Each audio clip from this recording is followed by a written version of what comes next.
मिल्लत times में आपका स्वागत है। मैं हूं आपके साथ मुनव्वर आलम। 2019 आ चुका है।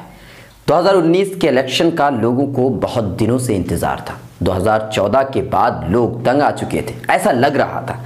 लोग ये सोच रहे थे कि कब 2019 का इलेक्शन आए, और इलेक्शन भी बहुत ही करीब है।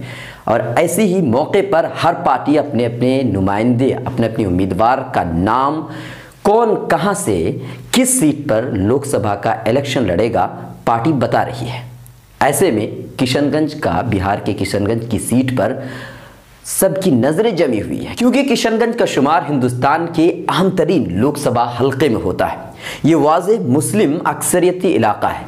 67% यहाँ मुस्लिम वोटर्स हैं, 31% हिंदू हैं, बकिया देगर मजहब के मानने वाले लोग हैं। शुरू से ही इस सीट पर मुसलमानों को जीत मिलती रही है। MJ अकबर, सैयद शहाबुद्दीन, सैयद मोहम्मद शहनवाज, अलहाज मोहम्मद तस्लीमुद्दीन और मौलाना असरारुल हक कासमी यहाँ के MP रह चुके हैं। कांग्रेस की ये अहम तरीन सीट भी मानी जाती है। मौलाना असरारुल हक कासमी के बाद इस सीट के उम्मीदवार का अब तक कोई फैसला नहीं हो सका है। मौलाना असरारुल हक कासमी रहमतुल्लाह अलैह की वफ़ात के बाद यहाँ सीट खाली है और दसियों इलाकाई व कौमी सियासतदान कांग्रेस से टिकट लेने की कोशिश में मसरूफ़ हैं। कांग्रेस की रियासती कमान से लेकर के आला कमान तक दसियों लोग कांग्रेस का टिकट लेने की कोशिश में शब रोज़ एक कर चुके हैं, लेकिन अब तक किसी के बारे में भी कोई इशारा नहीं मिल सका है कि किसको यहां से टिकट मिलेगा। इलाके के मुतअद्दिद लीडरों और कांग्रेस कारकुनान के अलावा कई बड़े चेहरे भी कांग्रेस से टिकट लेने के लिए कोशिश में लगे हुए हैं। किशनगंज से टिकट लेने की कोशिश इसलिए भी ज़्यादा होती है कि एक तरह से ये मुसलमानों की रिजर्व सीट मानी जाती है। ये सीट कांग्रेस के लिए बहुत ही अहम है। हालिया इंतखाब में वहाँ के मारूफ लीडर अख्तर ईमान भी मजलिस इत्तेहादुल मुस्लिमीन के टिकट पर लोकसभा का इलेक्शन लड़ रहे हैं, जिसकी वजह से ये मुकाबला बहुत ही ज़्यादा सख्त माना जा रहा है। और इसलिए इस मरतबा किशनगंज के उम्मीदवार का फैसला भी हाईकमान से ही होगा। कांग्रेस हाईकमान में जिन नामों पर बहस और गौर व फिक्र हो रही है, उनमें डॉक्टर शकील अहमद, अबेदुल्ला खान आज़मी, परवीन अमानुल्लाह और मुफ्ती एजाज अरशद कासमी के नाम सबसे ज़्यादा ऊपर है। ज़राए के मुताबिक इन्हीं चारों में से किसी एक को टिकट मिल सकता है।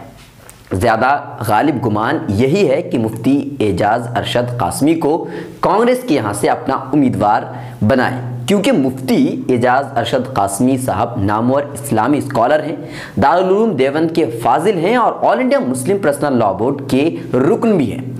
वो साबिक वज़ीर आज़म डॉक्टर मनमोहन सिंह के ऑफिस में भी कुछ दिनों तक मुशीर के तौर पर काम भी कर चुके हैं। समाजी मसाइल पर उनकी गहरी नज़र है। उनका ताल्लुक बिहार से भी है। ऐसे मौके में वो हुसूल टिकट के मजबूत दावेदार माने जा रहे हैं, क्योंकि कांग्रेस की भी पहली कोशिश यही है कि वहाँ कोई आलिम दीन इलेक्शन लड़े। डॉक्टर शकील अहमद भी मजबूत उम्मीदवार हैं और कहा यह जा रहा है कि दरभंगा और मधुबनी लोकसभा हल्का RJD के पास जाने की वजह से डॉक्टर शकील अहमद को किशनगंज लोकसभा सीट पर इलेक्शन लड़ने के लिए भेजा जा सकता है, लेकिन इसके आसार बहुत ही कम दिख रहे हैं। परवीन अमानुल्लाह भी बहुत ही मजबूत उम्मीदवार हैं और हाई कमान में उनके नाम को लेकर भी बहसें हो रही हैं, लेकिन इलाके में कोई खिदमत ना होने की वजह से अवाम उनके खिलाफ है और ऐसे उम्मीदवार को कांग्रेस टिकट देने से गुरेज करेगी। मौलाना अबेदुल्ला खान आज़मी के बारे में भी अब ये कहा जा रहा है कि वो कांग्रेस से टिकट हासिल करने की पूरी कोशिश में लगे हुए हैं।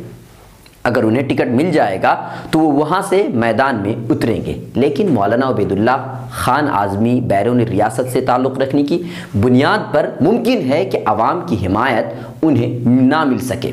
वाज़ेह है कि गुज़िश्ता 10 सालों तक मौलाना असरारुल हक कासमी कि वहाँ पर MP रहने के बाद वहाँ की आवाम एक आलिम दीन और इस्लामी स्कॉलर को ही अपना MP देखना चाहते हैं। इसी वजह से कांग्रेस भी मुसलसल कश्मकश में है, सोच में है कि उम्मीदवार तय करने में, फैसला कैसे करें? इस मामले पर मिल्लत टाइम्स से बात करते हुए किशनगंज में वाक़े ठाकुरगंज के मुन्ने आलम ने बताया कि मुफ्ती एजाज अरशद कासमी के नाम आने के बाद हम लोगों को तसल्ली मिली है और कांग्रेस से मुतालबा करते हैं कि मुफ्ती एजाज अरशद कासमी को यहां से उम्मीदवार बनाएं। किशनगंज के ही रिहायशी अफजल इमाम ने बताया कि अगर किशनगंज में किसी आलिम दीन और बिहार से ताल्लुक़ रखने वाले को यहाँ से उम्मीदवार बनाया जाता है तो ज़्यादा बेहतर होगा। ऐसे मौके में अगर देखा जाए तो मौलाना एजाज अरशद कासमी साहब सबसे ज़्यादा मजबूत दावेदार है, उनको ही हाई कमांड टिकट दे सकती है, लेकिन देखना ये होगा कि किसके नाम पर मुहर लगती है। अगर आप हमें फेसबुक पर देख रहे हैं तो हमारा पेज लाइक करें, अगर यूट्यूब पर देख रहे हैं तो हमारा चैनल सब्सक्राइब करें और बेल आइकन को ज़रूर दबाएं ताकि हर तरह के अपडेट आप तक पहुंचे। और ताज़ा तरीन खबरों के लिए लॉग ऑन कीजिए www.millattimes.com। मिल्लत टाइम्स की मज़ीद वीडियोस देखने के लिए यहाँ क्लिक करके सब्सक्राइब करें और बेल आइकन को ज़रूर दबाएं ताकि आपको हमारी हर वीडियो का नोटिफिकेशन मिल सके।